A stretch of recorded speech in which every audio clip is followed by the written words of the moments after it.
Magluluto tayo ng steam pork internal organ or intestine with other internal organ.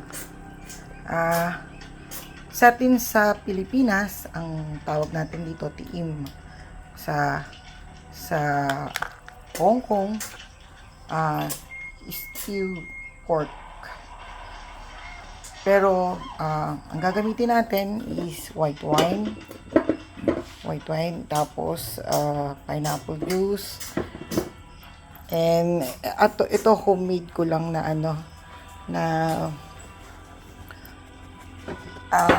tawag dito, suka na gawa sa mansanas.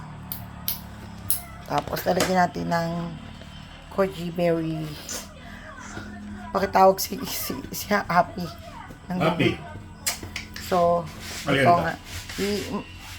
Yan, kung titignan nyo, bukas yung loob, binaliktad ko, nilinis ko, tapos nakabukas siya.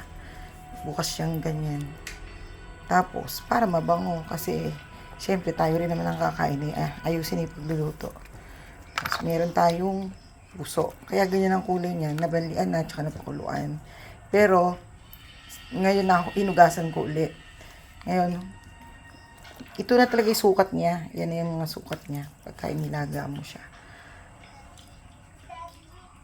Imamarinate muna natin siya. Papakibukas nga itong mga.